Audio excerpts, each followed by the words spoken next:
தலைப்பெழுதிக் கொள்ளுங்கள். அபிஷேகம் பெற்றால் என்ன நடக்கும், என்ன பாக்கியம், என்ன தேவை, என்ன. நம்பர் 1 சங்கீதம் 18:50 வாசிங்கள். சங்கீதம் 18:50 முதல் குறிப்பு. அபிஷேகம் ஏன் பெறணும், என்ன நடக்கும், உங்கள் ஸ்டைலில் எழுதிடுங்க. அபிஷேகம் பெற்றால் என்ன நடக்கும், அதான் தலைப்பு. சரியா? அந்த சகோதரிக்கு மைக் கொடுங்க. தாம் ஏற்படுத்தின ராஜாவுக்கு மகத்தான ரட்சிப்பை அளித்து தாம் அபிஷேகம் பண்ணின தாவீதுக்கும் அவன் சந்ததிக்கும் சதாகாலமும் கிருபை செய்கிறார். சதாகாலமும் கிருபை செய்கிறார். நம்பர் 1 அபிஷேகம் பெற்றால் கிருபை கிடைக்கும். எல்லாரும் சொல்லுங்க. ரொம்ப எளிமையான பகுதி.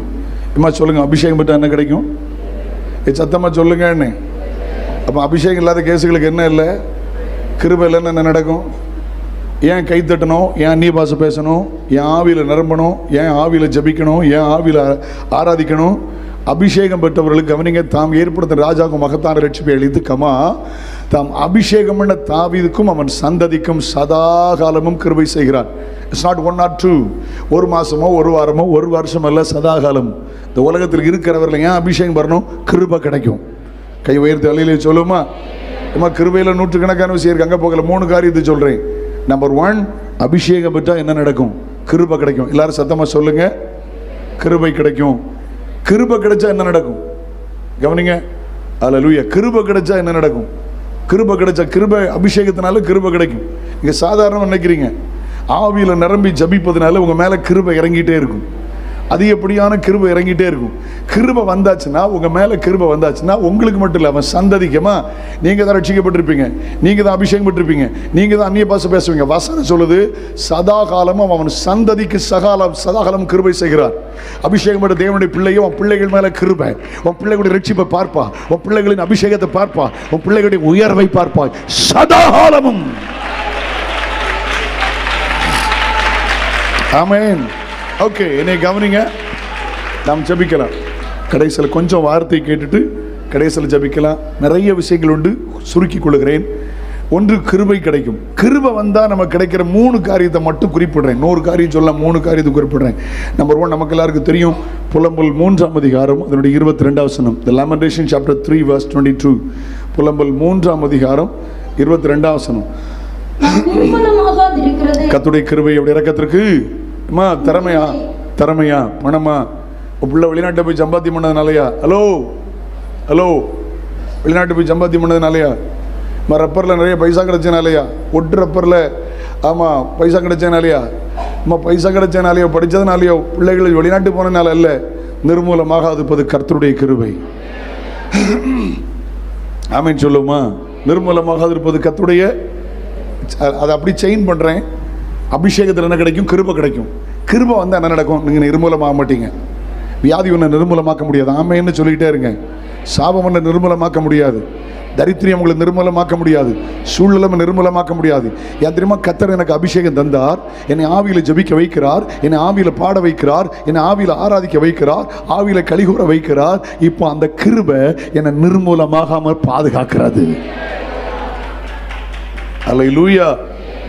ஆண்டவர் நல்லவர். ஆண்டவருடைய பரிசுத்தமுள்ள நாமம். 2வது பாருங்க, 94:18 சங்கீதம் 94:18 19 verse 18 Psalms. சங்கீதம் 94:18 வாசிங்க பார்க்கலாம். என் கால் சறுக்குகிறது என்று நான் சொல்லும்போது கமா கர்த்தாவே கிருபை என்னை தாங்குகிறது. அபிஷேகம் பெற்ற என்ன கிடைக்கும்? கிருபை கிடைக்கும். கிருபை தாங்கும். நீ உன்னை விழாம தாங்கும். நீ ஸ்டாண்ட் பண்ணி நிற்பீங்க. கால்கள் சறுக்குகிற சூழல் வந்தா நீ விழமாட்டீங்க. பாவத்தில் விழமாட்டீங்க, சோர்வுல விழமாட்டீங்க, அநியாயத்தில் விழமாட்டீங்க, அக்கிரமத்தில் விழமாட்டீங்க, பாரம்பரியத்தில் விழமாட்டீங்க, பாவத்தில் விழமாட்டீங்க. கிருபை வந்தா, அபிஷேகம் வந்தா கிருபை வரும். கிருபை வந்தா என் கால் சறுக்குகிறது என்று சொல்லும் போது கர்த்தாவே உங்க கிருபை என்ன தாங்குகிறது. எத்தனை பேர் புரிஞ்சுட்டீங்கம்மா? நம்ம அபிஷேகம் தான்மா கிருபை தருது. அந்த அபிஷேகத்தில் கிடைக்கிற 2வது காரியம் என்ன தெரியுமா? நீ விழமாட்டீங்க, விழுந்து போக மாட்டீங்க, பின்மாறி போக மாட்டீங்க, கெட்டு போக மாட்டீங்க, அழிஞ்சிட மாட்டீங்க. அந்த கிருபை தாங்கும். ஆமென் சொல்லுங்க. உலகத்தில் தானே இருக்கும். சில சறுக்கல்கள் வரும்போது, சில வீழ்ச்சிகள் நமக்கு வீழாக வரும்போது நம்ம விழுந்து போகாம தாங்கிறது ஆண்டவருடைய கிருபையம்மா. அல்லேலூயா. மூன்றாவது பார்க்கலாமா?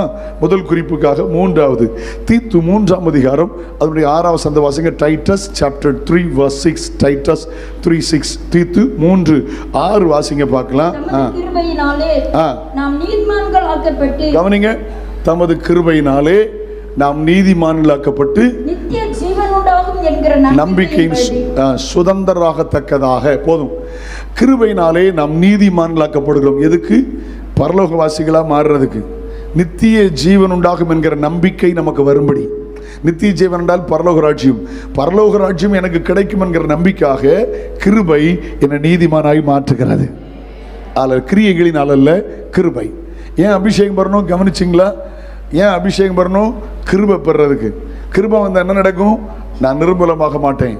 என் கர்த்தருடைய கிருபை என்னை தாங்குகிறது. கவனிங்க, நான் விழாதபடி ஆண்டுடைய கிருபை என்னை தாங்குகிறது. மூன்றாவது, பேசி முடிச்சிட்டீங்களா? நன்றி. கவனிங்க, மூன்றாவது என்ன தெரியுமா? அல்லேலூயா. அந்த கிருபை நம்மை நீதிமானாய் மாற்றுகிறது. கை உயர்த்தி அல்லேலூயா சொல்லுங்களேன். ஒரு மனுஷனும் கெட்டு போகிறது அவருக்கு சித்தம் அல்ல. ஒரு மனுஷனும் கெட்டு போகிறது சித்தம் அல்ல. எல்லாம் எதுக்காக இந்த உபவாச கூட்டம்? ஏன் இவ்வளோ பிரயாசம்? பாஸ்டர் ஏன் இவ்வளோ பிரயாசப்படுறாங்க? ஏன் இவ்வளோ பண செலவு எடுக்கிறாங்க? ஏன் இவ்வளோ எஃபர்ட் எடுக்கிறாங்க? ஏன் அவங்க ஃபாஸ்டிங்கில் உட்காந்துருக்குறாங்க? ஏன் நேரத்தை கரைய மாட்டுறாங்க? சரீரத்தை அவங்க ஏன் வதக்குறாங்க? எப்படியாயிலும் ஒரு கூட்டம் நித்திய ஜீவன் அடையணும். நித்திய ஜீவன் அடையணும்னா இவங்க நீதிமானாக மாறணும். நீதிமானாய் மாற்றுகிறது கர்த்தருடைய அபிஷேகம். புரிஞ்சுட்டீங்களா? இப்போ கிருபை என்ன கொண்டு வருகிறது? நம்மை நிர்மூலமாகாமல் பாதுகாக்கிறது. கிருபை நம்மை சறுக்காமல் நம்மை தாங்குகிறது. கிருபை நம்மை நீதிமானாக்குகிறது. ஓகே, நம்பர் 2 வாசிங்க. அல்லேலூயா. 2 கொரிந்தியர் 3ஆம் அதிகாரம் அதனுடைய 17ஆம் வசனத்தை வாசிங்கள். 2 கொரிந்தியன் சாப்டர் 3 verse 17. உங்க சிந்தை அங்கே இருந்துகிட்டே இருக்கணும். அந்த அந்த அந்த மூட்லேயே இருங்க. அந்த ஹோலி ஸ்பிரிட் மூட்லேயே இருங்க. அந்த பிரசன்ஸ் மூட்லேயே இருந்துகிட்டு இருங்க. உங்க சிந்தை வேற எங்கே போகாமல் இருப்பதாக வாசிங்க. கர்த்தரே ஆவியானவர், கர்த்தரே ஆவியானவர், கர்த்தருடைய ஆவி எங்கேயோ அங்கே விடுதலையும் உண்டு. விடுதலை அப்படி தமிழ்ல இல்லை. Not only deliverance. அந்த யூ அதை சேர்ந்து கரெக்டாக வாசிங்க. யூவை ப்ரொனன்சியேஷன் வச்சு வாசிங்க. அந்த விடுதலையும் உண்டு. Yes, good. விடுதலையும் உண்டு அப்படிங்கிற வார்த்தைக்கு அர்த்தம் என்ன தெரியுமா? சந்தோஷம் உண்டு, சமாதானம் உண்டு, ஆறுதல் உண்டு, பலன் உண்டு, மேன்மை உண்டு, கனம் உண்டு, ரட்சிப்பு உண்டு, எல்லாம் உண்டு. விடுதலையும் உண்டு. Not only deliverance, so many things including deliverance. எல்லாத்தையும் அவர் தருகிறார். அதனூடாக எனக்கு விடுதலை தருகிறார். ஆமென். ஆவியானவர் இருந்தால் வந்தால் என்ன சொல்லுங்க? 2வது, ஏன் அபிஷேகம் பெற்றுக்கொள்ளணும்? எனக்கு என்ன கிடைக்கும் தெரியுமா? விடுதலை. உயர்த்தி அல்லேலூயா சொல்லுங்களேன். 72 வருஷம் ஆயிடுச்சு. ஆங்கிலேயத்திலிருந்து விடுதலை ஆகிட்டாங்க. மதுபானத்திலிருந்து விடுதலை ஆகலை. ஹலோ, குடிப்பழக்கத்திலிருந்து விடுதலை ஆகலை. போதை பாக்கிலிருந்து விடுதலை ஆகலை. தண்ணி அடி கேஸுகள் இன்னும் விடுதலை ஆகலை. ஆமாம், அவன் என்ன அடிமையாக தான் இருக்கான். ஒரு கேஸ் என்ன விபச்சாரத்தில் இருக்கு. விபச்சாரத்தில் விடுதலை ஆகலை. வேசினத்திலிருந்து விடுதலை ஆகலை. சினிமா சிற்றின்பத்திலும் விடுதலை ஆகலை. ஆனால் பரிசுத்த ஆவியானவர் என்ன செய்கிறார் தெரியுமா? அல்லேலூயா, தோத்திரம். நம்மை ஆவி, ஆத்துமா, சரீரத்திலிருந்து ஆவியானவர் நம்மை விடுதலையாக்குகிறார். கை உயர்த்தி அல்லேலூயா சொல்லுவோமா? ஆமென் சொல்லுங்க. அல்லேலூயா. அவர் தருகிற 3 விடுதலையை சுட்டி காட்ட விரும்புகிறேன். ஆவியானவர் வந்தால் விடுதலை. சொல்லுங்க, ஆவியானவர் வந்தால் விடுதலை. உங்க வாழ்க்கையில ஆவியானவர் வந்தால் விடுதலை. உங்க குடும்பத்தில் ஆவியானவர் வந்தால் விடுதலை. உங்க வியாபாரத்தில் ஆவியானவர் வந்தால் விடுதலை. உங்க வேலையில் ஆவியானவர் வந்தால் விடுதலை. உங்க தொழிலில் ஆவியானவர் வந்தால் விடுதலை. கவனிங்க, ஆவியானவர் வந்துட்டா விடுதலை தான். அவர் விடுவிக்கிற ஆவியானவர். the spirit of deliverance. கட்டுகளிலிருந்து விடுதலை. ஆமென் சொல்லுங்க. ஆமென். அல்லேலூயா. Glory to God. கவனிக்க 3 காரியத்தை கவனிக்கலாம். 1, ரோமர் 8ஆம் அதிகாரம் 2ஆம் வசனம். புதிய ஏற்பாட்டில் திரும்ப திரும்ப அதிகப்படியான இடத்துல பரிசுத்த ஆவியை குறித்து ஒரே அதிகாரத்தில் பார்க்கிற ஒரு அதிகாரம் ரோமர் 8ஆம் அதிகாரம். ஓகே, வாசிங்க. கிறிஸ்து இயேசுவினாலே ஜீவனுடைய ஆவியின் பிரமாணம் என்னை பாவம் மரணம் என்கிற பிரமாணத்தினின்று விடுதலையாக்கிட்டு. பாருங்க, என்ன ஆவியின் பிரமாணம், பரிசுத்த ஆவியின் பிரமாணம் என்னை பாவம் மரணம் என்கிறவின் பிரமாணத்திலிருந்து விடுதலையாக்குகிறது. அல்லேலூயா. பாவத்தின் சம்பளம் மரணம். மரணம் என்றால் 21:8 வெளிப்படுத்தல் நரகம். அவன் பாவத்திலிருந்தும் நரகத்திலிருந்தும் விடுதலையாக்குகிறவர் ஆவியானவர்.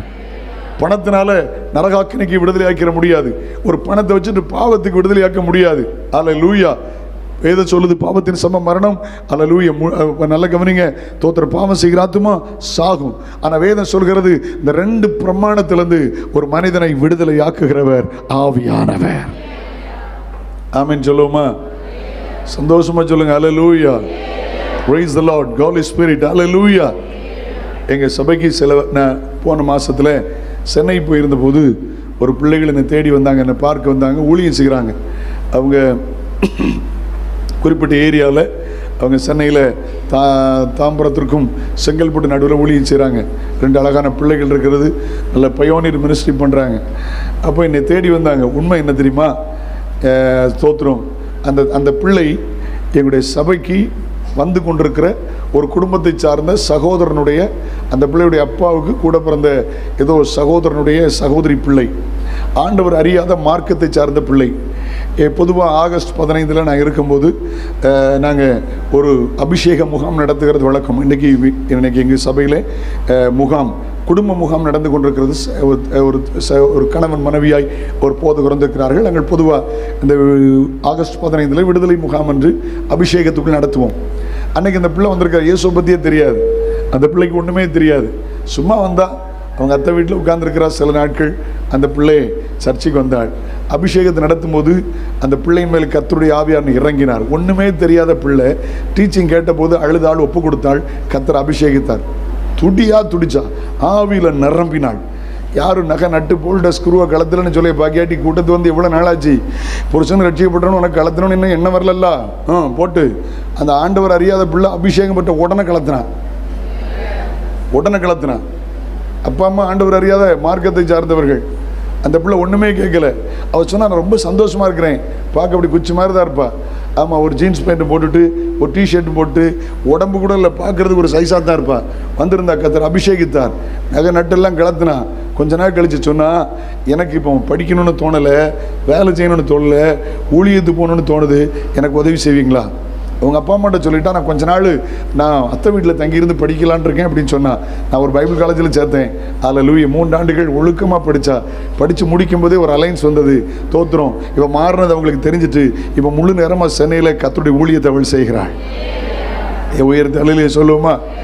பாவம் மரணம் என்கிற பிரமாணத்திலிருந்து ஆவியானவர் நம்மை விடுதலையாக்குவார். சில காரியத்திலிருந்து மேலே விடுதலை பெற முடியல, உலக சிற்றின்பத்திலிருந்து விடுதலை பெற முடியல, உலக ஆடம்பரத்திலிருந்து விடுதலை பெற முடியல. கர்த்தர் உங்களை விடுதலையாக்குவார். கை உயர்த்தி அல்லேலூயா சொல்லுங்கள். சந்தோஷமா சொல்லுங்க. அல்லேலூயா. பாருங்க, 2வது ஒரு காரியத்தை பாருங்க, என்ன நடக்கும்?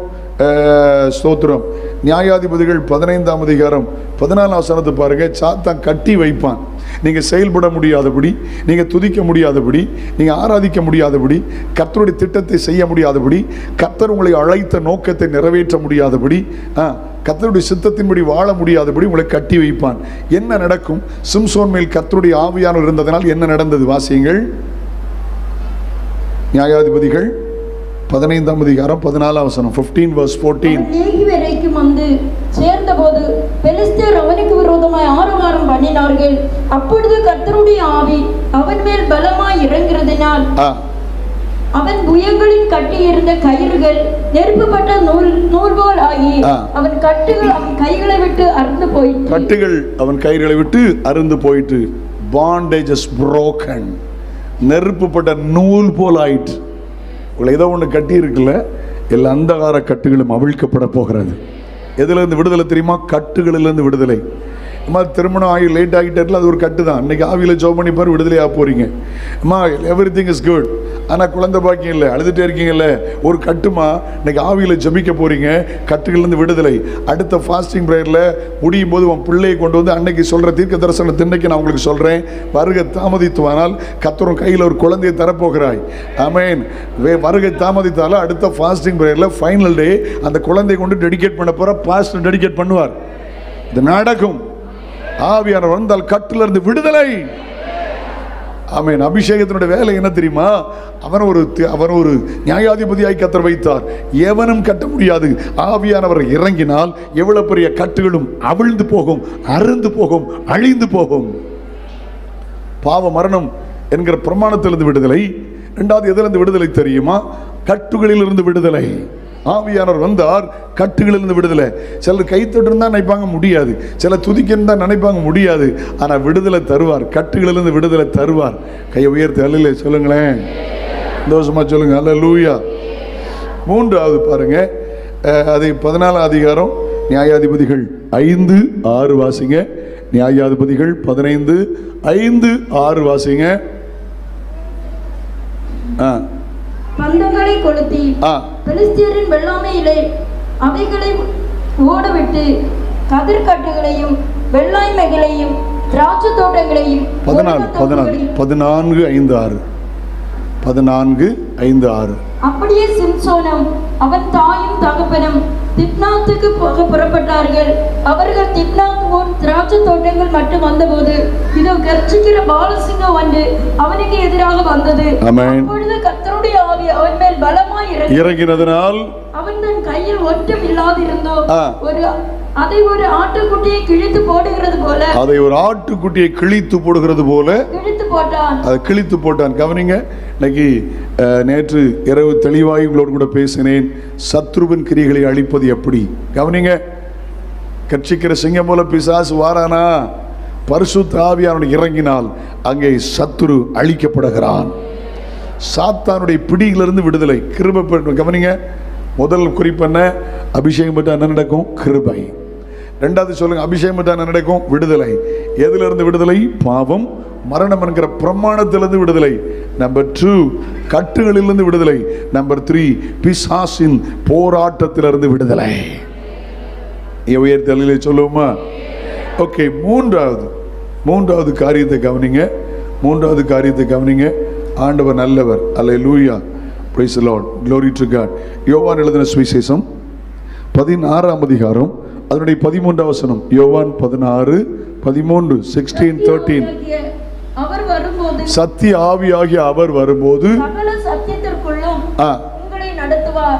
அவர் தம்முடைய சுயமாய் பேசாமல் தாம் கேள்விப்பட்டவைகள் யாவையும் சொல்லி வரப்போகிற காரியங்களை உங்களுக்கு அறிவிப்பார். பாருங்க, சத்திய ஆவியானவர் வரும்போது சகல சத்தியத்தில் நடத்துவார். மூன்றாவது, ஏன் அபிஷேகம் வரணும்? why need the holy spirit? ஏன் உங்களுக்கு பரிசுத்த ஆவியானவர் தேவை? ஒன்று, கிருபை பெற்றுக்கொள்ள. இரண்டாவது, விடுதலை பெற்றுக்கொள்ள. மூன்றாவது, ஏன் ஆவியானுடைய அபிஷேகம் தேவை? சத்தியத்தில் நடத்துவார். சொல்லுங்க, எதில் நடத்துவார்? சொல்லுங்க. அல்லேலூயா. சத்தியத்தில் நடத்தப்படுகிற மக்கள் தான் அங்கே பிரவேசிக்க முடியும். ஆமீன் சொல்லுங்களேன். நாங்கள் சில நேரம் கடினமாக உபதேசம் பண்ண அவங்களுக்கு கோபம் வரும். ஆனால் ஆவியானவர் இருந்தால் தெரியுமா, நீங்கள் ஏற்றுக்கொள்வீங்க. இது ஆவியானவர் என்னோடு சொன்ன வார்த்தை. அல்லேலூயா. ஆவியானவர் என்னோடு பேசின வார்த்தை என்று அவர் வரும்போதும் பாவத்தை குறித்தும் நீதியை குறித்தும் நியாயத்தீர்ப்பு குறித்தும் கண்டித்து உணர்த்துவார் அல்லவா? சத்திய ஆவியானவர் வரும்போது இங்கே என்ன மூன்றாவது குறிப்பு? சத்தியத்துக்குள் நடத்துவார். எல்லாரும் சொல்லுங்க, ஆமீன் சொல்லுங்க. என்ன இதுக்குள்ள நடத்துவார்? சத்தியத்துக்குள்ள நடந்தா என்ன நடக்கும்? கவனிங்க, ஆவியானவர் வந்தால் சத்தியத்துக்குள் நடத்துவார். எல்லாரும் சொல்லுங்க, ஆவியானவர் வந்தால் சத்தியத்துக்குள். நான் சொன்ன பார்த்தீங்களா, அந்த பிள்ளை முதல்ல ஆபரணத்தை கலத்தினாள், ரெண்டாவது உடனே ஞானசானம் பெற்றாள். உடனே பாருங்க, பைபிள் வாசிக்க ஆரம்பிச்சா, ஜெபம் பண்ண ஆரம்பிச்சா. கொஞ்ச நாளில் பார்த்தீங்கன்னா வேதாம கல்லூரி போயிட்டா. அந்த கல்லூரியில் நற்பெயரோடு வெளியே வந்தாள். அந்த பாஸ்டமாவே அந்த பிள்ளைக்கு மேரேஜுக்கு ஏற்பாடு பண்ணாங்க. நகை போடாமல் வெள்ளை ட்ரெஸ் பட்டி பக்கா பெந்தகோஸ் கல்யாணம். இன்னைக்கு அந்த பிள்ளை சாட்சியாக வாழ்ந்து ஊழியம் செய்கிறாங்க கர்த்தருக்காக. ஆமீன் சொல்லுவோமா? ஏன்னா ஆவிய கர்த்தருக்குள் அபிஷேகம் வந்தா சத்தியத்துக்குள் நடத்துவார். ஆமீன் சொல்லுங்க பார்க்கலாம். அவர் சத்தியத்தின் ஆவியானவர். ஆமீன் சொல்லுவோமா? எதை என்ன நடக்கும்? சத்தியம் நமக்குள் வந்தால் என்ன நடக்கும் பாருங்க. யோவான் 8:32 பாருங்க. 8:22 ஜான். என்ன நடக்கும்? ஆவியானவர் வந்தால் சத்தியத்துக்குள் நடத்துவார். அப்ப அபிஷேகத்தின் மூலம் என்கிட்ட சத்தியம் வந்தா என்ன நடக்கும்? சத்தியத்தையும் அறிவீர்கள், சத்தியம் உங்களை விடுதலையாக்கும் என்றார். சத்தியத்தினால் பரிசுத்தமாக்கும். வசனமே சத்தியம். சத்தியம்னா என்ன? வசனம். அப்போ வசனம் வரும்போது என்ன நடக்கும்? ஆவியானவர் வந்தால் எனக்குள்ள வார்த்தை வரும். வார்த்தை வந்தால் எனக்குள்ள விடுதலை வந்துவிடும். உயர்த்தி அல்லேலூயா சொல்லுவோமா? ஆமேன் சொல்லுங்க. ஆமேன், அல்லேலூயா. யோவான் 17:17 நான் சொன்ன பார்த்தீங்களா? இந்த வசனம் மறுபடியும் சொல்லுங்க. உடைய சத்தியத்தினால் அவர்களை பரிசுத்தமாக்கும். என்ன உண்டாகும்? பரிசுத்தம். என்ன வந்துடும் சொல்லுங்க? ஆவியானவர் வந்தால் என்னை சத்தியத்துக்குள் நடத்துவார். சத்தியம் வந்தால் எனக்கு விடுதலை, என் வாழ்வில் விடுதலை. இரண்டாவது, சத்தியம் வந்தால் எனக்கு பரிசுத்தம். எங்கெல்லாம் பரிசுத்தம்? 1 தெசலோனிக்கேயர் 5ஆம் அதிகாரம் 23ஆம் வசனம். பரிசுத்த சமாதானத்தின் தேவன் தாமே உங்களை முற்றிலும் பரிசுத்தமாக்குவாராக. உங்கள் ஆவி, ஆத்துமா, சரீரம் முழுவதும் நம்முடைய கர்த்தராகிய இயேசு கிறிஸ்து வரும்போது குற்றமற்றதாக இருக்கும்படி காக்கப்படுவதாக. ஆமென் சொல்லுங்க பார்க்கலாம். சந்தோஷம் அல்லேலூயா சொல்லுங்க பார்க்கலாம். ஓகே, அல்லேலூயா. 107ஆம் சங்கீதம் அப்படி 20ஆம் வசனத்தை வாசிங்க. Psalms 107 verse 20. சங்கீதம் 107 20 வாசிங்க பார்க்கலாம். அவர் தமது வசனத்தை அனுப்பி அவர்களை குணமாக்கி அவர்களை அழிவுக்கு தப்புவிக்கிறார். வசனம் தான் சத்தியம். சத்தியத்தை அனுப்பி குணமாக்குகிறார். பவுல் பிரசங்கித்து கொண்டிருந்த போது சப்பானி எழுப்பி நடக்கிறான். பரிசுத்த ஆவியில் அவர் பிரசங்கிக்கிறார். அல்லேலூயா. பிரசங்கம் பண்ணும் போதே நோய் குணமாகிறது. நடக்கும். பாஸ்டர் சொன்னாங்க பார்த்தீங்களா, மதுரைக்கு போயிருந்த போது தேவ மனுஷனை கர்த்தர் பயன்படுத்தினார், கிருபைகள் மூலம் பயன்படுத்தினார். அபிஷேகம் நடத்தும் போது ஸ்பைனல் கார்டு சோமாச்சுங்க. ஸ்பைனல் கார்டு எவ்வளோ நாள் போய் ஃபிசியோ போனாலும் ரெடியாக அதை அலைன்மெண்ட் பண்ணால் கஷ்டம். அது தெரியுமான்னு தெரியாது. ஆனால் ஆவியில் நிரம்பி ஜபிக்கும் போது அங்கே விடுதலை வந்தது. இன்னைக்கு நடக்க போகிறது. கட்டாயம் கர்த்தர் செய்வார். சத்தியத்துக்குள் என்ன இருக்கிறது? தெய்வீக சுகம். ஆமென். விடுதலை, பரிசுத்தம், தெய்வீக சுகம். இன்னொரு வார்த்தை சொன்னால் ஆரோக்கியம்னு சொல்லலாம்.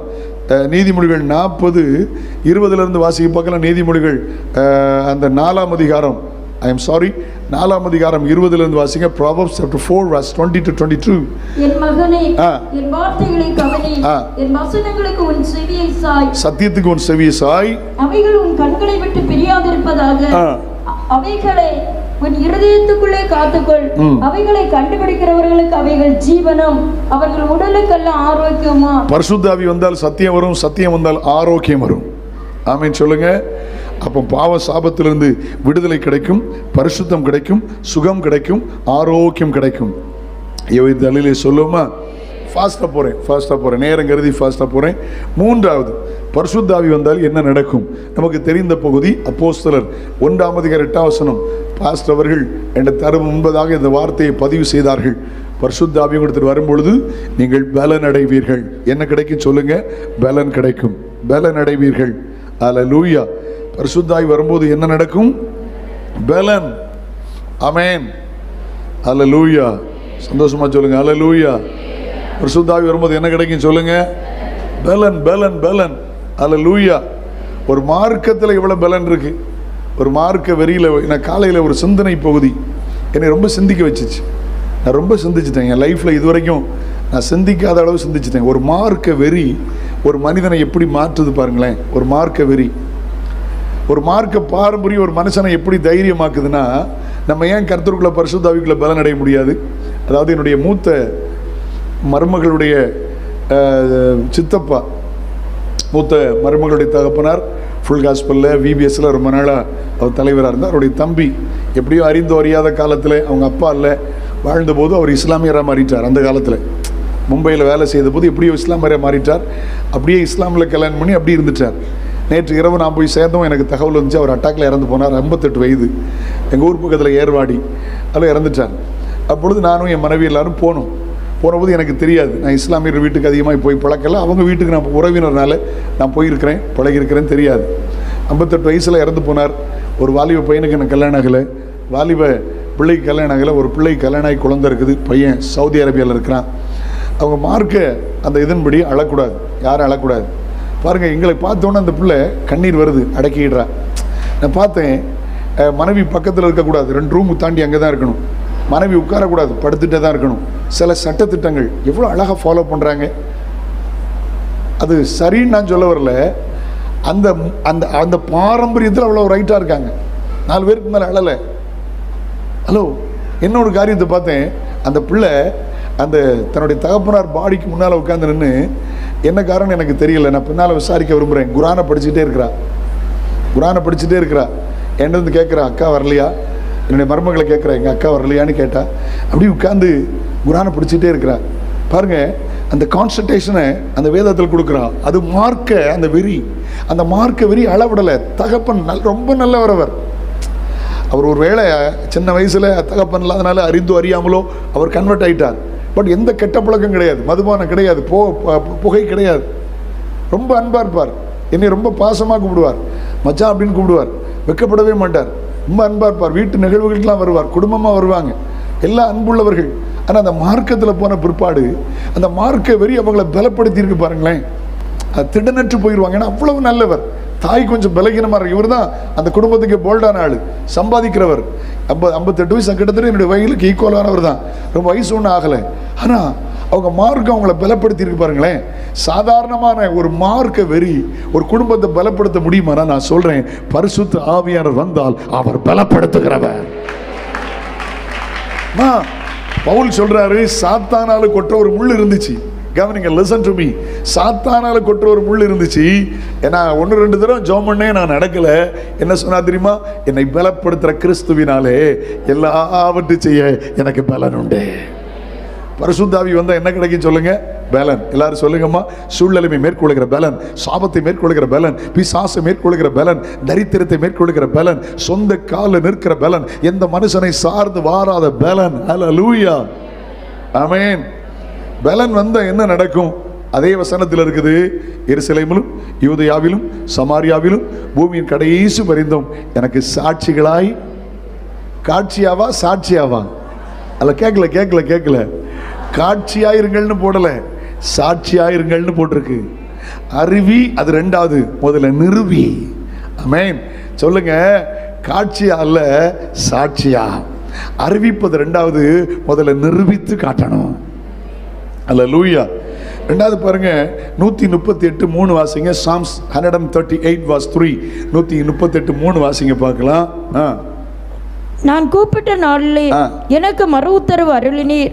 என் ஆத்துமாவிலே பலன் தந்து என்னை தைரியப்படுத்தினீர். பலன் என்பது தைரியம். பாருங்க, நான் சொன்ன பார்த்தீங்களா, ஒரு மார்க்க வரியில எவ்வளவு தைரியம். மார்க்க வரியில தைரியம். எப்படி ஆட்கள்லாம் வந்துட்டு இருக்காங்க, வர்றவங்களெல்லாம் வாங்க அப்படி முறை சொல்லி அந்த பிள்ளை கூப்பிடுது. பதறல, அழலை. அவங்க என்ன அழக்கூடாது, அழுகப்பட்டு கண்ணீர் விழுந்துட்டா அவங்க அறாமா. அதில் அறாம்னா அது பாவமா. அப்படியே அழுதுட்டா அவர் நரகத்து போயிடுவாராம். அப்படி ஒரு மார்க்கத்தில் சொல்லி கொடுத்துருக்காங்க. வருது, பார்த்த உடனே உறவுகளை பார்த்த உடனே நட்புகளை பார்த்த உடனே அழுக வருது, அடக்கிக்கிட்டுறாங்க. நான் சொல்கிறேன், பரிசுத்தாவி வரும்பொழுது ஆத்மாவில் பலன் தந்து என்னை தைரியப்படுத்துகிறேன். சமீபத்தில் திண்டுக்கல்ல நினைக்கிறேன், யூடியூப்பில் பார்த்தீங்களான்னு தெரில, எத்தனை பேர் பார்த்தீங்கன்னு தெரில, ஒரு இளம் போதகர் மரித்து போனார். ஹலோ, பார்த்தீங்களா?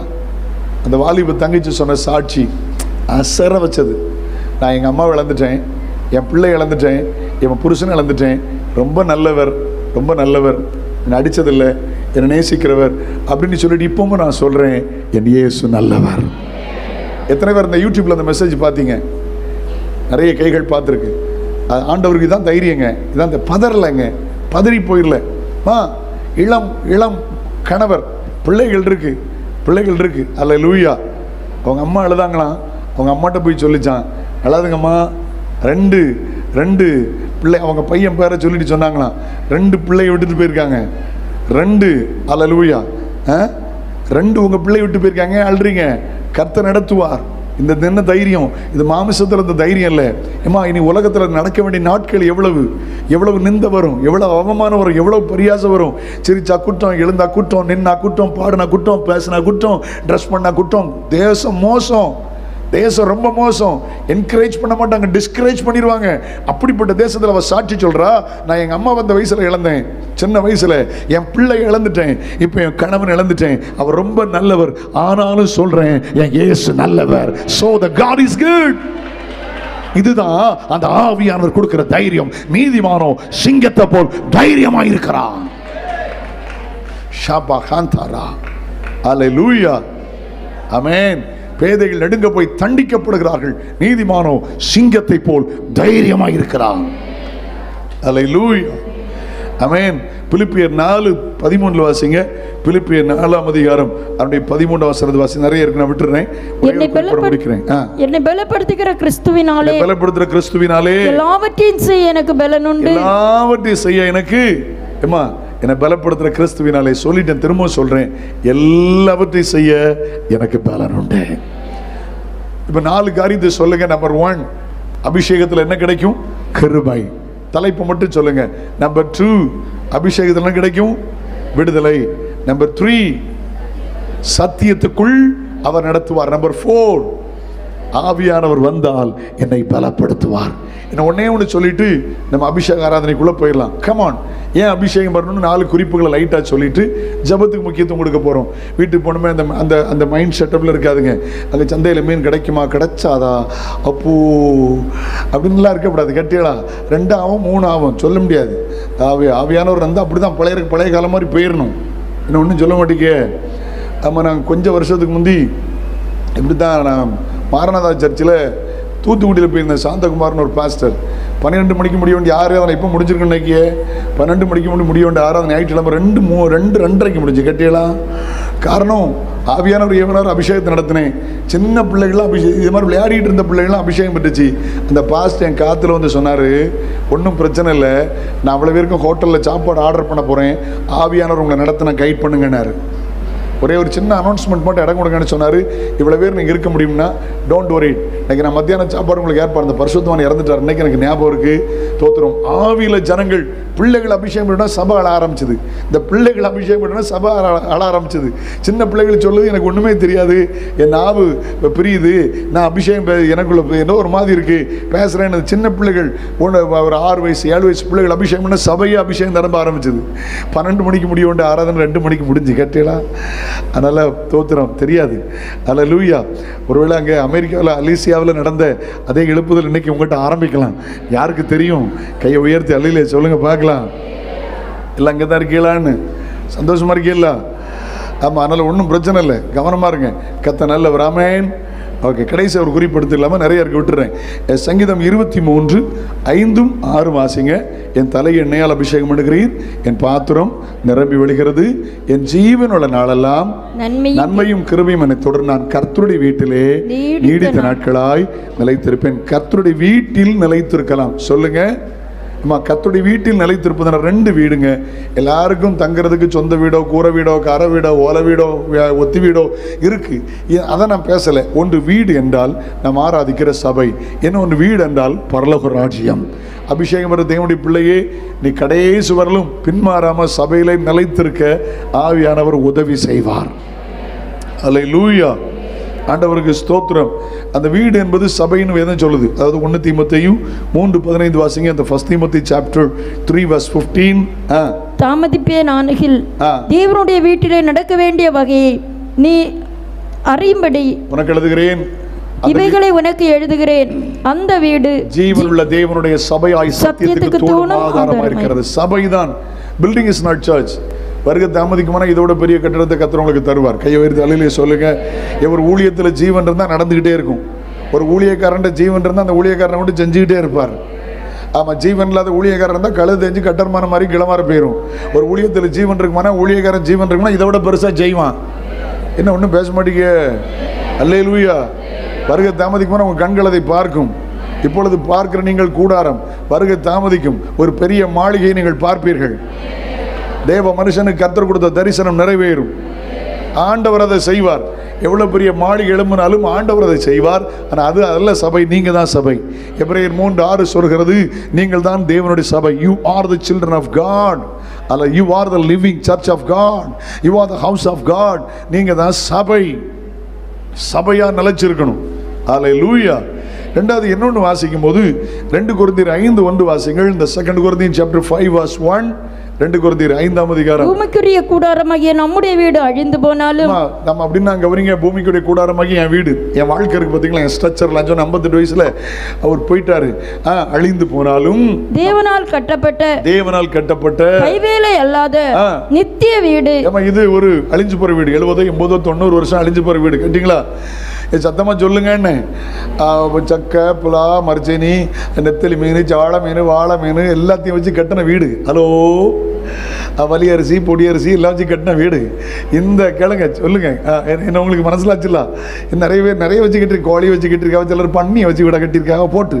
இந்த கைவேலை இல்லாத இந்த வீடு அழிஞ்சு போனாலும் நமக்கு நித்திய வீட்டை பரலோகத்தில் வச்சிருக்கிறார். யாருமா வீட்டில் நிலைச்சிருப்பான்? நீ கடைசி வரைக்கும் சபையாய் நிலைத்திருப்பாய். அபிஷேகம் பெற்றால் பின்மாற்றம் வராது. No backsliding. நீ அபிஷேகம் உன்னை வீடாய் சபையாய் நிலைத்திருக்க பண்ணும். சபையில் நிலைத்திருக்க பண்ணும். முடிவிலே அந்த பரலோக ராஜ்யத்தில் உன்னை நிலைத்திருக்க பண்ணும். என்ன தேடி கண்டுபிடிக்க 100 காரியம் இருக்குது. அப்போ அபிஷேகம் என்பது சாதாரணமான ஒன்று இல்லைங்க. விவரம் தெரியாதான் சொல்லிட்டு இருக்காங்க, கூச்சலிடுறாங்க, போடுறாங்க. இல்லை இல்லை, அபிஷேகத்தினுடைய அவ்வளவு மேன்மை இருக்கிறது. இன்னும் நிறைய விஷயங்களுக்கு விட்டு விடுகிறேன். இப்போ நேராக நம்ம அபிஷேக ஆராதனைக்குள்ளே போகணும். பார்த்தீங்களா, 4 காரியத்தை நான் உங்கள்கிட்ட சொல்லி நான் உங்களை ஜெபத்துக்குள் நடத்த வேண்டும் என்று விரும்புகிறேன். எப்பொழுது ஆவியானவர் வருவார்? 2வது குறிப்பு. முதல்ல, why need the Holy Spirit? ஆமென். எப்பொழுது?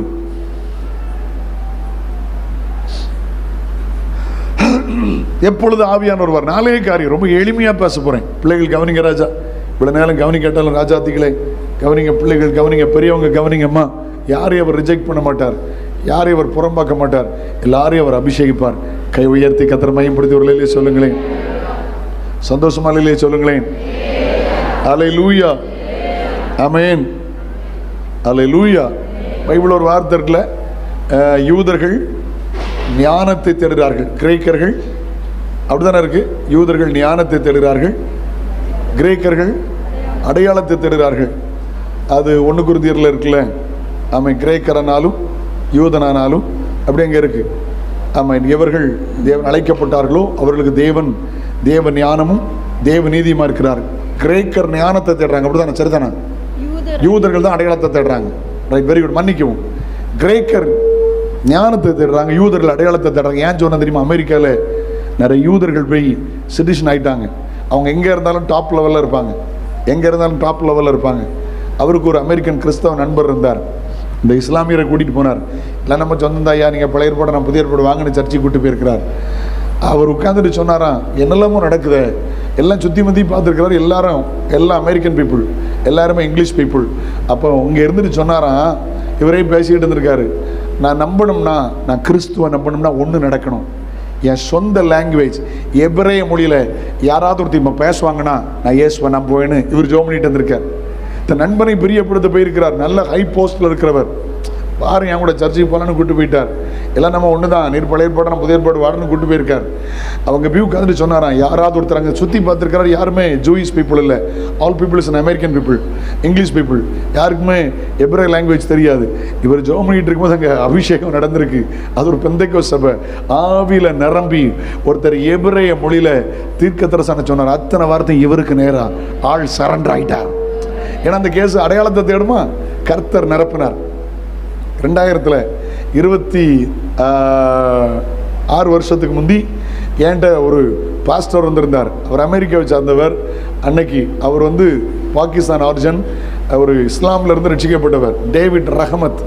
அன்னைக்கு பாஸ்டர் தாமஸ் ஐயா கூட பைபிள் ஸ்கூல் பிள்ளைகள்லாம் அனுப்பி விட்டுருந்தாங்க அந்த ஊழியர் கருத்தரங்கு. அவருடைய சாட்சி என்ன தெரியுமா? அவர் அமெரிக்கன் சிட்டிசன். அங்கே இருக்கிற ஒரு மாஸ்க் பக்கத்தில் ஒரு பெந்தகோஸ்து சபை, அமெரிக்கன் பெந்தகோஸ்து சபை. இவங்களுக்கு வெள்ளிக்கிழமை மாஸ் நடந்த போது இடையூறாக இருந்திருக்கு. கவனிங்க, இடையூறாக இருந்திருக்கு. அவர் போய் அடிக்க போகணுன்னு போயிருக்கார். அங்கே போகணுன்னு போனால் இவர் ஸ்தம்பிச்சு நின்றுருக்கிறார். என்ன நின்னார் தெரியுமா? அதை சுற்றி இப்படி பார்க்குறாரு. எல்லாருமே அமெரிக்கன்ஸ், எல்லாருமே ஆங்கிலம் தெரிந்தவர்கள், யாருமே இஸ்லாம் தெரிஞ்சவங்க இல்லை, யாருமே இந்த அரபு தெரிஞ்சவங்க இல்லை. ஓகே, அந்த அரபிய மொழி தெரிஞ்சவங்க இல்லை. அங்கே போனால் அரபிய மொழியில் இவருக்கு தெரிஞ்ச, அது என்ன மொழி பாஸ்டர்? குரான், உருது மொழியில் திட்டமாக இவரை பற்றி தீர்க்க தரிசனம். மனுஷன் ரட்சிக்கப்பட்டார். பெரிய தேவ மனுஷன் அவர், டேவிட் ரஹமத் அவர் பேர். இன்னைக்கு ஆவியானவர் இருக்கிறார். இப்போ நல்ல கவனிங்க, நான் சொல்ல போகிறது நல்ல கவனிங்க. 4 வழியை சொல்கிறேன். அபிஷேகத்தை பெற்றுக்கொள்ள 4 வழி. இழந்து போனீங்களாம்மா, கிருபை கர்த்தர் தரப்போகிறார், பாஷை கர்த்தர் தரப்போகிறார். தம்பிமார் கவனிங்க ராஜா, உங்களெல்லாம் ஃபில் பண்ண போகிறார். பின்னால் ஐயாமார் உங்களை கர்த்தர் நிரப்ப போகிறார். ஆண்டவர் பட்சபாதம் உள்ளவர் அல்ல. கையை உயர்த்தி அலையிலே சொல்லிடலாமா? 4 காரியம். நம்பர் 1, எளிமையாக சொல்கிறேன், எப்பொழுது பரிசுத்த ஆவியானவர் வருவார்? லூக்கா 11ஆம் அதிகாரம் அதனுடைய 13 வசனத்தை வாசிங்க. லூக் சாப்டர் 11 verse 13 வாசிங்க பார்க்கலாம். பொல்லாதவர்களாகிய நீங்கள் உங்கள் பிள்ளைகளுக்கு பொல்லாதவர்களாகிய நீங்கள் உங்களுக்கு பிள்ளைகளுக்கு நல்ல ஈவை கொடுக்குறோம். நல்ல ட்ரெஸ்ஸு, நல்ல வாட்ச், நல்ல ஷூ. நான் கஷ்டப்பட்டேன், என் பிள்ளை கஷ்டப்படக்கூடாது. நான் கட்டியலா பழஞ்சு குடிச்சு வளர்ந்தேன், என் பிள்ளை நல்லா சாப்பிடணும் கேட்டப்போடு நல்லா கொடுத்து. பொல்லாதவர்களாகி நீங்கள் உங்கள் பிள்ளைகளுக்கு நல்ல ஈவுகளை கொடுக்க அறிந்திருக்கும் போது பரமபிதாவானவர் தம்மிடத்தில் அன்பு கூறுகிறவர்களுக்கு பரிசுத்த ஆவியை கொடுப்பது அதிக நிச்சயம் அல்லவா என்றார். சிஸ்டர், தப்பா வாசிட்டீங்களே. தம்மிடத்தில் வேண்டிக் கொள்ளுகிறவர்களுக்கு மன்னிக்கவும், நான் உங்களை திருத்திட்டேன்னு நினைக்காதுங்க. ஏன்னா கரெக்டாக அந்த வேர்டு தான் முக்கியம். ஆமாம், என்ன சொல்லுது? தம்மிடத்தில் வேண்டி, நம்பர் 1 வேண்டிக் கொள்ளுகிறவர்களுக்கு. எல்லாரும் சொல்லுங்க. இன்னும் கொஞ்சம் கழிச்சு ஜெபம் பண்ண சொன்னால் சும்மா வாய மூடிட்டு இருக்கக்கூடாது. வந்தா வாரம் வரட்டா போகிறோன்னு இருக்கக்கூடாது. கட்டியலா சில நல்ல கூட்டம் முடிச்சு பாருங்க, அக்கா கட்டியலான்னு அப்போ நல்ல பேசுவோம். வாய திறந்து ஜெபம் பண்ணுங்கன்னா சோதராண்டவரே சோதரம் வந்தா போகிறோம் வரட்டா போகிறோம் க்ளோரி அப்படின்னு இந்த கேஸ் இங்கே இருக்கும். அப்படி இருக்கக்கூடாது. கட்டியலா வேதம் சொல்லுது, வாயை விரிவாய் நான் அது என்ன செய்வேன்? சாப்பிடும்போது மட்டும் மட்டும் பார்த்தா வர விரிவாய் திறக்குது. திறக்கப்பட்ட பிரேத குழி மாதிரி இருக்கு. இப்படி ஷார்ட் புட் உள்ள போயிடும். ஆனால் ஜபத்தில் மட்டும் அமைதியாக உட்காந்துருக்கோம். வந்தா வரட்டா வரக்குள்ள வாரின்ட்டு இருக்கும். இல்லை, வேண்டிக் கொள்கிறவர்களுக்கு சொல்லுங்க. யாருக்கு? பரிசுத்தாவி. அழுதுகிட்டே கேட்கணும், ஆண்டவரே நிரப்புவீங்களா? எனக்கு ஒரு வேடிக்கையான சம்பவம் ஞாபகம் இருக்குது. ரொம்ப வருஷம் ஆச்சு, ஒரு 25 வருஷம் இருக்கும். நான் ஒரு சர்மாதி பக்கத்தில் ஒரு ஐபிசி சபையில் நான் ஒரு சாலமோன்னு ஒரு பாஸ்டர் இருக்கிறார். அவர் சபையில் ஒரு கூட்டத்தில் பிரசங்கம் பண்ணி இந்த மாதிரி ஒரு பகல் கூட்டத்தில் நிறைய பேரை கர்த்தர் அபிஷேகித்தார். அப்போது முடிச்சுட்டு ஒரு பையன் நிறைய சம்பவங்களுக்கு ஞாபகம் வருது. முடிச்சுட்டு பையன் ரொம்ப அழுதுட்டு இருக்கான், சாப்பாடு வேண்டான்ட்டான். அப்போ அவன் தப்பாக பேசியிருக்கான், அப்பா அம்மாட்ட தப்பாக பேசியிருக்கான். அப்போ அவங்க ஏன்ட கூட்டிகிட்டு வந்தாங்க. ரொம்ப உடஞ்சி போயிருக்கிறான், அந்த பையனுக்கு கொஞ்சம் ஆறுதல் படுத்துங்க. எனக்கு சிரிப்பான சம்பவம். அவன் என்னடாண்ணே உலகத்தில் வாழ்ந்து என்ன விஷயம், சாக வேண்டியதான் அப்படின்னா. எதுக்குடா அப்படின்னே, எதுக்குடா சாகணும்? அழுதுகிட்டே இருக்கான், ரியலாக பேசுகிறான். வாலிப பையன் ரியலாக பேசுகிறான். வாழ்ந்தான பிரயோஜனம், சாக வேண்டியதான் உலகத்தில் இருந்து. என்னடா சொல்லுனே? அவன் சொன்னான், எல்லாரையும் அபிஷேகிச்சிருக்காருல, எனக்கு தெரிலல என்ன வாழ்ந்ததுக்குன்னா. உங்களுக்கு விளங்காத, எனக்கு அவன் சொன்ன வார்த்தை தப்பு. ஆனால் எனக்கு அவன் மேலே ஒரு பரிதாபம் வந்துச்சு. ஜெபம் பண்ண போது கர்த்தர் அபிஷேகித்தார். கொஞ்ச நாளைக்கு வந்து ஃபோன் பண்ணி பேசினா, எப்போ ஒரு ஃபோன் பண்ணி, எனக்கு தெரியுதா பாஸ்டர் இந்த கூட்டத்தில் அபிஷேகம் பண்ண தெரியுமா, நான் ஊழியம் செய்கிறேன் என்ன. அவர் யாருக்கும் அப்படி செய்யவே மாட்டார். கேட்கணும். சொல்லுங்கள், என்ன செய்யணும் சொல்லுங்கள். கேட்கிற எவனும், கவனிங்கம்மா உங்களோட சிந்தங்க இருக்கட்டும், கேட்கிற எவனும் பெற்றுக் கொடுக்குறான். ஆமேன்னு சொல்லுமா. கேட்கணும். வேறு சிம்பிளாக கண்ணை மூடி அழுது நான் நேரம் தருவேன். அப்போ கீபோர்டெலாம் ஆஃப் பண்ணிடுவாங்க. எனக்கு இந்த கீபோர்டெலாம் வச்சு அடித்து பரிசுத்தம் நடத்துகிற எனக்கு இன்வால்வ்மெண்ட் கிடையாது. அது முடிச்சு பார்த்துக்கலாம், லாஸ்ட்டில் பார்த்துக்கலாம். எனக்கு என்னென்னா, நமக்கு புட்டை வைக்கும் போது தான் புட்டு ஆவி, கட்டியெல்லாம் இட்லி வைக்கும் போது தான் இட்லி ஆவி, அப்போ கொட்டு கிடிக்கி வந்தால் கொட்டாவி. நான் அதுக்கு இன்வால்வ்மெண்ட்டே கிடையாது. எல்லாம் அங்கே ஆஃப் பண்ணி வச்சுட்டு தான் நம்ம ஜெபமே நடத்துவோம். இன்னும் ஒரு அல்லையே சொல்ல மாட்டேங்க. Holy Spirit is not emotional. அது உணர்ச்சி வசப்படுத்துகிற ஆவியானவர்ல, உணர்த்துகிற ஆவியானவர். ஆமேன் சொல்லுங்க. ஆண்டவர் நல்லவர். ஆமேன். நிறைய சம்பவங்கள் ஞாபகம் வருது, நான் விட்டுட்டே போகிறேன். தேவைப்பட்டால் சொல்கிறேன். அது பாருங்க, வேண்டிக் கொள்ளணும். கேட்கணும். என்ன செய்யணுமா? கேட்கணும். இவரை எனக்கு தாங்கப்பா, நிரப்பி அனுப்பிடுங்கப்பா, என்னை அபிஷேகிச்சு அனுப்பிடுங்கப்பா. சமீபத்தில் ஒரு பாஸ்டர் கோயம்புத்தூரில் இறந்துட்டாங்க. அவங்க சபைக்கு போன ஞாபகம் இருக்குது எனக்கு. ஒரு நாள் இப்படிதான் ஒரு சண்டே சர்வீஸ் 12 மணிக்கு முடிஞ்சிட்டு அவர் சொன்னார், வாலிபர் கூட்டம் இருக்குது பாஸ்டர், லஞ்சு இன்னும் ரெடி ஆகலை, 1 மணிக்கு மேலே லஞ்சு ரெடி ஆகும், நேரம் வாலிபர்கிட்ட பேசுகிறீங்களான்னாரு. கொஞ்சம் பேசுங்களா பாஸ்டர், ஜாலியாக இருப்பார், ரொம்ப அன்பான பாஸ்டர் அவர். கீழே வீடு மேலே சார்ஜ். இப்போ ஒரு 34 வாலிபர்கள் இருந்தாங்க. எல்லாமே கிராஜுவேட், எல்லாமே படிச்சுக்கிட்டு இருக்காங்க, எல்லாம் மாஸ்டர் டிகிரி பண்ணிகிட்டு இருக்காங்க, எல்லாமே நல்ல பிள்ளைகள். சுற்றி பார்த்தீங்களா, அபிஷேகம் பார்த்தீங்களான்னு கேட்டால் ஒரு பிள்ளைகளும் அபிஷேகம் வரல. எனக்கு வேதனை ஆயிடுச்சு. அப்போ அவங்கள்ட்ட பேச ஆரம்பிச்சிட்டே இருந்தா கிட்டத்தட்ட 39 தான் எனக்கு ஞாபகம் இல்லை, ஒரு பையனை தவிர அவ்வளவு பேரையும் கர்த்தர் அபிஷேகித்தார். அதில் போதகருடைய பிள்ளைகளே எனக்கு தான் அபிஷேகம் பெற்றாங்க. அதனால் யாரையும் ரிஜெக்ட் பண்ண மாட்டாருமா. ஒரு நபரை வெறுக்க மாட்டேன். கேட்கணும். நான் சொல்லி கொடுத்தேன், நீ கல்லூரி படிச்சிடலாம், என்னவா இருக்கலாம், வசனத்தோடு பேசினேன். நீ கேளு மக்களே, நீ ஆண்டவரை தேடு. இப்போ துதி கர்த்தரை நிரப்புவார். கேட்கிற எவனும் சொல்லுங்க, படித்தவனோ படியாதவனோ, ஏழையோ பணக்காரனோ, உயர்ந்தவனோ தாழ்ந்தவனோ, சிறியவனோ பெரியவனோ, கேட்கிற எவனும் பெற்றுக் கொள்ளுகிறான். உயர்த்தி அல்லையிலே சொல்லுங்கள். அபிஷேகத்தை பெற்றுக்கொள்ள முதல் குறிப்பென்ன? கேளுங்கள். நம்பர் 2, ஆமென், வேண்டிக் கொள்ளணும். சொல்லுங்க, என்ன செய்யணும் சொல்லுங்க, வேண்டிக் கொள்ளணும். 2வது பாருங்க, நீதிமொழிகள் 1ஆம் அதிகாரம் 23ஆம் வசனம். The Proverbs 1:23. என் கடிந்து கொள்ளுதலுக்கு திரும்புங்கள், இதோ என் ஆவியை உனக்கு அருளுவேன். Wonderful word. சிலர் கடிந்து கொண்ட பிடிக்காது. ஏமா நீதிமான் என்னை தயவா கூட்டட்டும், அது என் தலைக்கு என்ன மாதிரி இருக்கும்.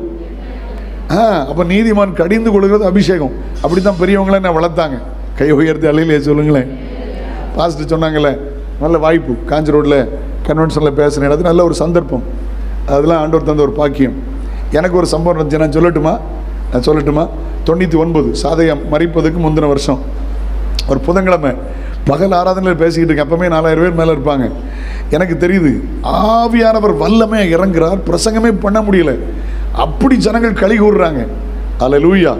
சர்வாயுத வர்க்கத்தை தரித்து கொள்ளுங்கள்னு வித்தியாசமாக அப்படி ஒரு செய்தி நான் கொடுத்ததே இல்லை. முடிஞ்ச உடனே சாதையை என்னை கூப்பிட்டு போயிட்டார். பிள்ளைங்க வா அப்படின்னு கூப்பிட்டு போயிட்டார்.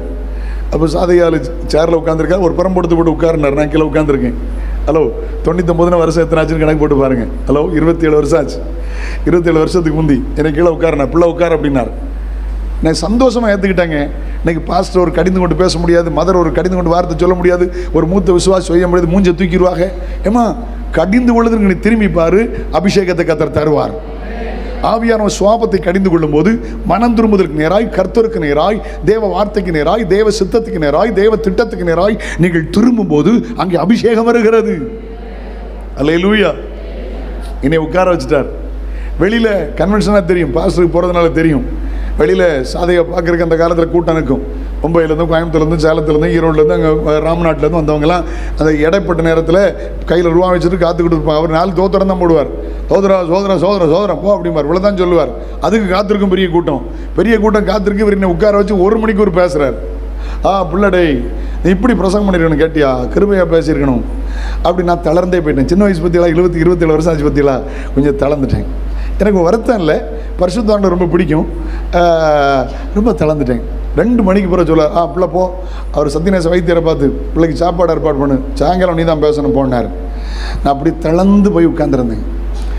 நான் சோர்ந்துருந்தேன். சத்தியநேச வைத்தியர் வரார், வந்து கேட்குறாரு, என்ன பிரசங்கியார் சோர்ந்துட்டீரோ?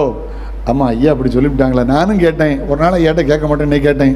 இது வரைக்கும் நடந்த பிரசங்கத்தில் தானே உருப்படியான பிரசங்கம். நீ இந்த பையனை அப்படி சொல்லிவிட்டீங்களே, சோர்ந்து போகிறான்னு. பிள்ளை போட எனக்கு தெரியும், அவன் பிரகாச பாத்திரம், பெருமை தலையில் வந்துடக்கூடாது கேட்டி, அதனால 2 கொட்டி விட்டேன் இருக்காரு. அப்போது இப்படி தான் பரிசுத்தவங்களை இங்கே வளர்த்தாங்க. கேட்டிங்களா? நான் என்ன சந்தோஷமாக இருந்துச்சு தெரியுமா? ஏன்னா நான் உண்மையிலே நான் பெரியவங்கள ஒரு குற்றப்படுத்தலை, இப்படி பேசுகிறேன் அப்படி பேசுகிறேன், கருவையாக பேசணும் போன்னு அனுப்பிவிட்டார். நீதிமான் தயவாக கொட்டுறது தலைக்கு எண்ணெய் மாறு, கடிந்து கொள்ளுதலுக்கு திரும்பணும். பெற்றோர் மூலம் வரலாம், சண்டே கிளாஸ் டீச்சர் மூலம் வரலாம், பிரசங்கத்தின் மூலம் வரலாம். எப்போ அபிஷேகம் வரும்? ஆண்டவர் சொல்றாரு, ஏன் கடிந்து கொள்ளுதலுக்கு திரும்புங்கள், இதோ என் ஆவியை உங்களுக்கு அருளுவேன், என் வார்த்தையை உனக்கு தெரிவிப்பேன். அல்லேலூயா. 25 நாளாக பேசிட்டே இருக்கார் பார்த்தீங்களா? திரும்ப வேண்டிய இடத்துல திரும்பிடுங்க. அல்லேலூயா. திரும்புதலை கர்த்தர் விரும்புகிறார். மனம் திரும்புதல் பாவிக்குரியது மாத்திரமல்ல, பரிசுத்தவான்களுக்கு உரியது. 1 மணி நேரம் ஜபித்த உங்களுக்கு 1/2 மணிக்கு ஒரு ஜபிக்கல, ஜபிப்பதற்காக திரும்பு. அல்லேலூயா. கர்த்தர் தந்த சின்ன வருமானத்தில் 10 தசமா கொடுத்தீங்க, எனக்கு வருமானம் ஜாஸ்தியான ஏமாத்திட்டு இருக்கால, வஞ்சிச்சிட்டு இருக்கால, கொடுப்பதுக்கு நீ திரும்பு.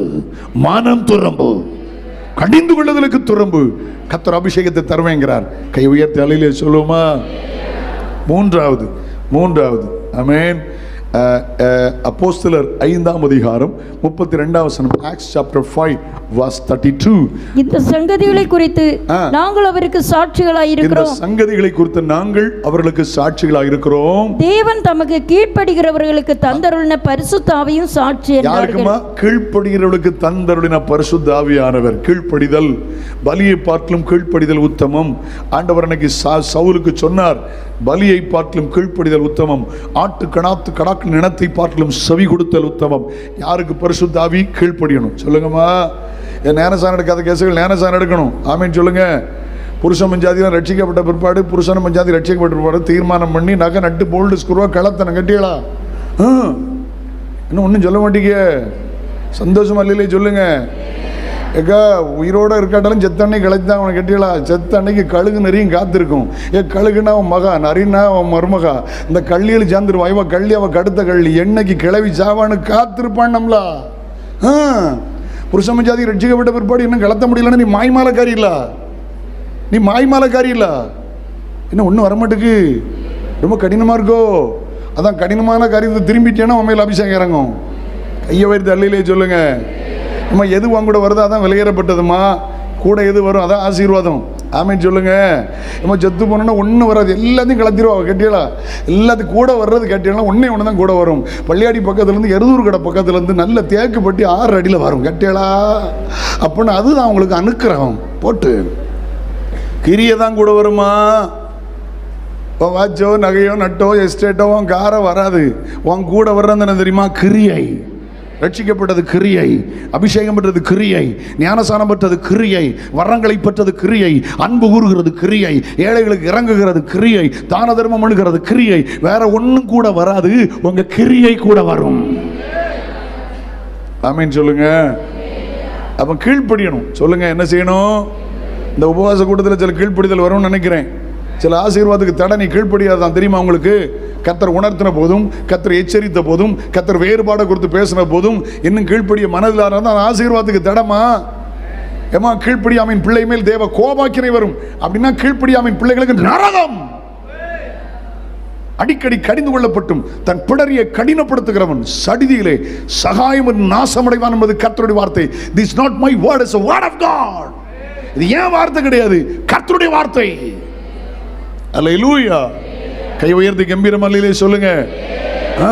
ஆண்டவர் நல்லவர். ஆமென். வார்த்தைகளை முடிக்க போறேன், ஜெபிக்க ஆரம்பிக்க போறோம். கவனிங்க, ஒரு வார்த்தை மட்டும் சொல்லிட்டு போயிடுறேன். கடைசியா கீழ்ப்படிந்து பழகுங்க.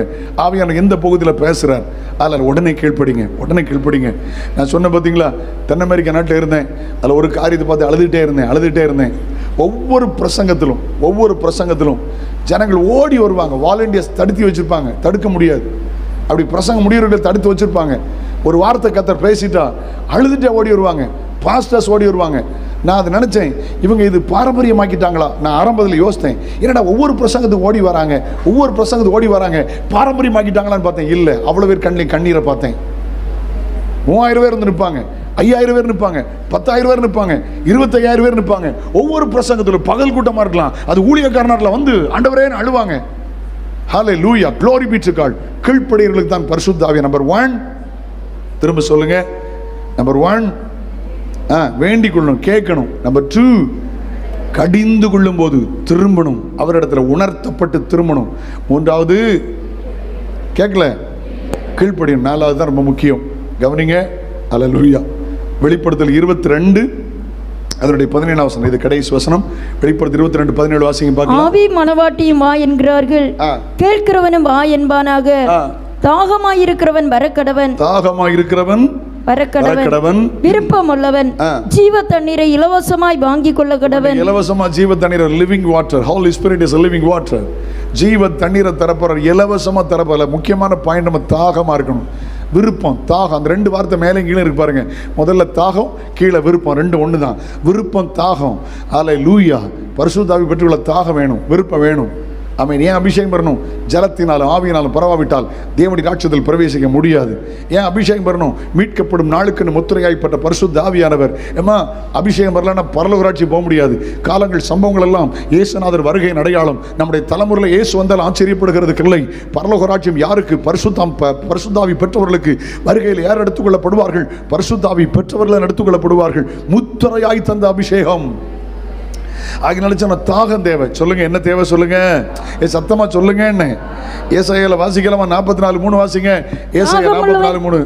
தாகமுள்ளவன் மேல் தண்ணீரையும் வறண்ட நிலத்தின் மேல் ஆறுகளையும் ஊற்றுவேன். உன் சந்ததியின் மேல் என் ஆவியையும், சந்தானத்தின் மேல் ஆசீர்வாதத்தை என்ன செய்வேன்? ஊற்றுவேன். தாகமுள்ளவன் மேல் அபிஷேகத்தை ஊற்றுகிறவர். வாஞ்சா இருக்கணும். கவனிங்கம்மா, சொல்லுங்க, என்ன இருக்கணும்? ஏமா, நான் 95வது வருஷம் வள்ளியூரில் ஒரு பரிசுத்த ஆவி பெருவிழா நடந்துச்சு. ஃபாதர் பர்க்மன்ஸ், PS ராஜமணியா, அன்பான பரிசுத்தமான அப்போஸ்தலர் மதுரையில் ஜோசப் பாலச்சந்திரையா, ஒரு மீட்டிங் நடந்துச்சு. பகல் மீட்டிங் நான் போயிருந்தேன் 95. அப்போ ஒரு சம்பவத்தை சொன்னாங்க. டெல்லியில் ஏர்ஃபோர்ஸில் ஒரு பெரிய அதிகாரி இருந்தாராம், கிறிஸ்தவர். அவர் கேபினெட் மினிஸ்டரோட பழகிறவர், ஜனாதிபதி பிரதமர் அடிக்கடி சந்திக்கிற அவ்வளோ பெரிய ஆள். ஆனால் அபிஷேகம் பெறல, அந்நிய பாஷை பெறல. ஏன் தெரியுமா? அவருக்கு நான் எவ்வளோ பெரிய ஆள், என் வீட்டில் வெளியில் இசட் பிரிவு பாதுகாப்பு, என் ஆஃபீஸில் இசட் பிரிவு பாதுகாப்பு, நான் இப்படி இருக்க முடியுமா? டீசெண்டாக அபிஷேகம் வேணும். எப்படி வேணுமா சொல்லுங்க, சத்தமாக சொல்லுங்க. என்ன எப்படி அபிஷேகம் வேணுமா? நீங்கள் ரொம்ப டீசெண்டாக உட்காந்துருக்கீங்களா? ஹலோ, ஆமீன் சொல்லுங்களேன். அப்போ அங்கே ஒரு கேரளாவை சார்ந்த ஒரு பெரிய அதிகாரி, அவர் ஒரு மெடிக்கல் டிபார்ட்மெண்ட்டில் ஆஃபீஸர், டாக்டர். அவர் இவர் நண்பர், அவர் வேறு சபைக்கு போகிறவர், அவர் அபிஷேகம் பண்ணி பெற்றார். அவர் 2 பேரும் பேசிட்டு அந்த சனிக்கிழமை சொல்லியிருக்காரு, இப்படி இருந்த போது அது இயேசு வரப்போகிறார், சீக்கிரம் பரலோகத்து போகணும், அதில் அபிஷேகம் பண்ணணும். இவருக்கு என்ன தெரியுமா, எனக்கு டீசெண்டாக அபிஷேகம் பண்ணணும். எல்லாரும் ஒரு மாதிரி கையாட்டுறாவ, எனக்கு இது பிடிக்கலை அப்படின்னு. கடைசியில் இவருக்கு சபை வீட்டில் போய் அழுதுகிட்டே இருந்திருக்காரு. டெல்லியில் ஆவியானவர் இறக்குனார், உருட்டி தள்ளினார். எப்படி அபிஷேகம் வேணுமோ அவருக்கோட சொல்லுங்கன்னு, அது சத்தமாக சொல்லுங்கன்னு. அந்த டீசன்ட்ங்கிற வார்த்தையை சொல்லதுக்கு என்ன டீசன்ட் கேட்டீங்களா போட்டு வெளியில இருந்து அவன் அதிகாரி எட்டு பார்க்கான். ஆன்னு உருட்டு ஞாயிற்றுக்கிழமை அமர்க்களம் ஆராதனை அபிஷேகத்தில் இவர் அபிஷேகம் பெற்றார். திங்கக்கிழமை ஆஃபீஸ் போனார். இவர் சில கோப்பில் கையெழுத்து வச்சா தான் ஃபைலை மூவ் ஆகும். பெரிய பெரிய ஆஃபீஸர்ஸ் எல்லாம் இருக்கிறாங்க, காஸ்ட்லி வீல் சேர், கார்ட்லெஸ் ஃபோன்லாம் இருக்குது. இவர் ஜெபம் பண்ணிட்டு தான் வேலையை ஆரம்பிக்கிற பழக்கம். ஜெபம் பண்ணார் பாருங்க, அபிஷேகம் பெற்று பூசு பத்திகளா ஆவியானவருக்கு இறங்கினார். தலைவருக்கு எப்படி அபிஷேகம் வேணுமா, டீசெண்டாக கட்டிகளா வீல் சேர் கருன்னு போய் அங்கே இடித்து அங்கே கிடந்தார். தலைவரை தூக்கி கொண்டு போய் ஐசியூவில் சேர்த்துட்டான். எப்படி அபிஷேகம் வேணுமா சொல்லுங்கன்னு, டீசெண்டா. அங்கே இருந்தால் ஒருத்தர் ரட்சிக்கப்பட்டவன் இல்லை, எல்லாரும் அவருக்கு இசிசி என்ன டெஸ்ட்லாம் நடக்கும். அவர் கண்ணை மூடினவர் தான் அந்நிய பாஷையில் பேசிக்கிட்டே இருந்தார். இவருக்கு அந்த பெரிய டாக்டருக்கு ஆள் விட்டாங்க, இவருக்கு நண்பர், அவருக்கு ஆள் விட்டாங்க. அவர் நம்ம சனிக்கிழமை தானே பேசணும், என்ன நடந்துச்சுன்னு பதற்றத்தோடு ஓடி வந்தா. இவர் கண்ணை மூடி அந்நிய பாஷையில் பேசியிருக்காரு. சுற்றி ஒரு பெரிய மெடிக்கல் டிபார்ட்மெண்ட்டே இருக்குது. இவர் எல்லாரும் கையை விடுங்க, தள்ளுங்க, விலங்க, அந்த டியூப் அந்த tube remove the tube please அப்படின்னு சொல்லி எல்லாரும் ரிமூவ் பண்ணிட்டு பிரதர் பிரைஸ் எல்லாம் அப்படின்னார். துள்ளி எழும்பினார். ஐசியூவில் 2 பேரும் சேர்ந்து கிடந்து துள்ளி அந்நிய பாஷையில் எல்லாரும் பார்க்க. இவர் ஐசியூ கொண்டு போய் டாக்டரை இந்த ஐசியூ கொண்டு போவேன். என்ன இருக்குன்னு சொல்லுங்க, வாஞ்ச ஒன்று கூட சொல்லட்டுமா. நான் கன்னியாகுமரி மாவட்டத்தில் ஒரு கன்வென்ஷனில் பிரசங்கம் பண்ணும்போது ஒரு கேரளாவில் வந்த பிரசங்கியார் இப்போ ஒரு தமிழ்நாட்டில் ஸ்டே பண்ணிட்டார். அவர் ஒரு சம்பவத்தை சொன்னார். இதே மாதிரி லீவு நாளில் கேரளாவுக்கு உதவியாக ஒரு பையனை கூட்டு போனார். ஒரு 13 வயசு பையனை உதவியாக கூட்டு போனாராம். அங்கே ஒரு காத்திருப்பு யோகம் நடந்தபோது எல்லாரையும் கர்த்தர் அபிஷேகிச்சாராம். எல்லாரையும் கர்த்தர் அபிஷேகிச்சார். ஓகே குட், கவனிங்க. எல்லாரையும் கர்த்தர் அபிஷேகிச்சார். ஆண்டவர் நல்லவர். ஓகே, இந்த சின்ன பையனும் அபிஷேகம் பெற்றான். கூட கூட்டிகிட்டு போன பையனும் அன்றைக்கி தான் அபிஷேகம் பெற்றிருக்கிறான். ஆவியில் நிரம்பி களி கூர்ந்தார்.